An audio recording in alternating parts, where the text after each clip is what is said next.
Hub. Is the Prime Minister aware that his government is spending taxpayers' money advertising his proposals for student funding, including top-up fees, even though, as we all know, there hasn't been a vote in the House of Commons? Mr. Speaker, it is important that we bring to the attention of people exactly what is going to happen to our universities, but it is important also to recognise, of course, it can only go through once there is a debate in this House, and I repeat, it becomes clearer every day what the alternatives are, either an abolition of all upfront fees and a fair system of repayment under this party, or under his proposals, a huge cut in the numbers of young people able to go to universities. And I simply say to him, since he was talking about this last week, the more the public looks at this, the more they realise that his proposal is elitist, backward and reactionary. No, I'm afraid that won't do at all. Let me try again. No, this was a very specific question. It was a radio advertisement.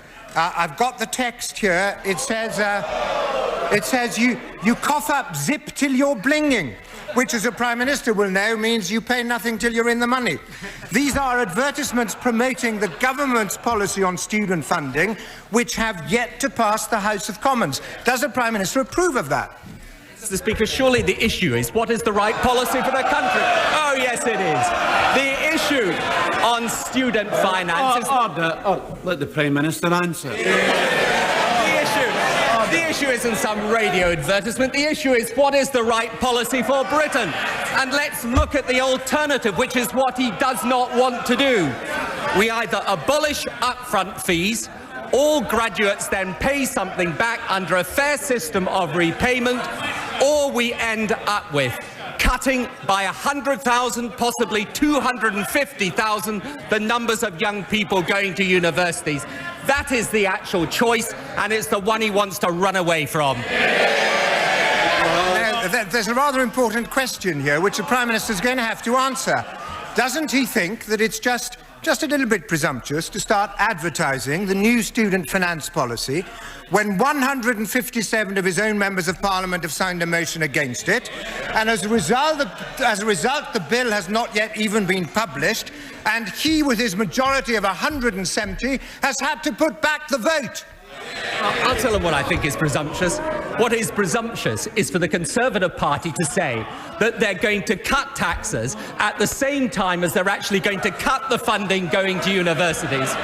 Oh yes, let's be clear, their policy is not merely to starve the universities of money in the future, it is an immediate cut of £500 million a year.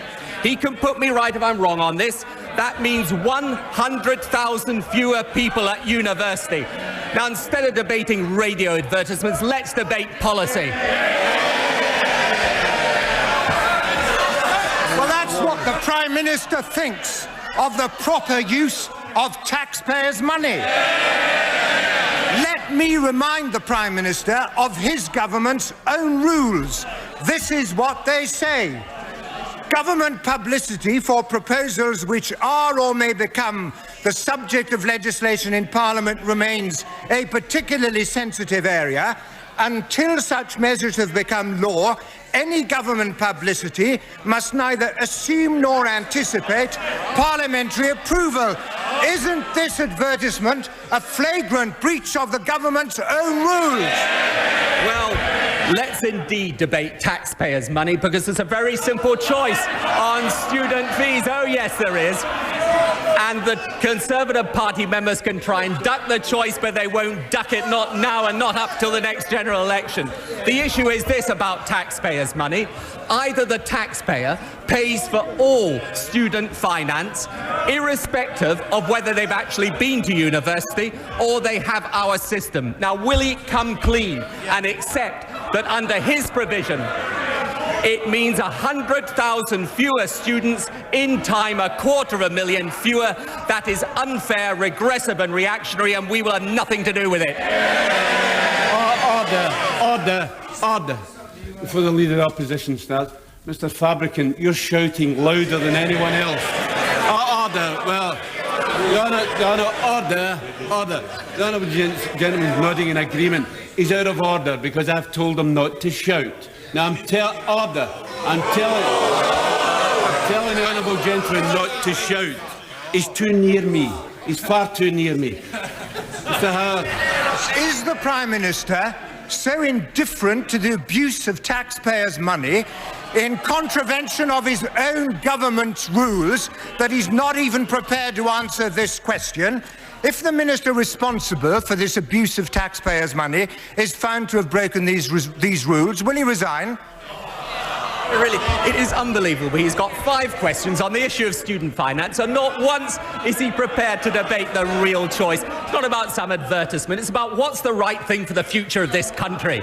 And what is right, in our view, is to allow young people to go to university if they've got the ability, to abolish upfront fees, to say there should be a balance between the taxpayer's contribution and a fair system of repayment after graduation. Now, that is our choice. Let him just for once, he's got an additional question, let him just now for once confirm that under his policy, the universities would lose £500 million immediately, hundreds of millions of pounds in the future, and that could only be paid for by cutting student numbers at universities. Doesn't the Prime Minister's refusal to answer this question show his arrogance, his indifference to the opinions of his own party, and his utter contempt for the views of Parliament?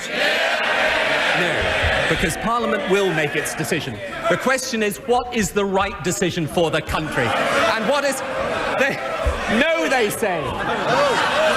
Well, I would have thought, if we're debating university finance, the question is, what is the right policy for the country? And I tell the right honourable gentleman, he can sneer and he can jeer and he can make his jibes, but it becomes clearer day by day when we get down to policy, he has got nothing to say about the future of Britain.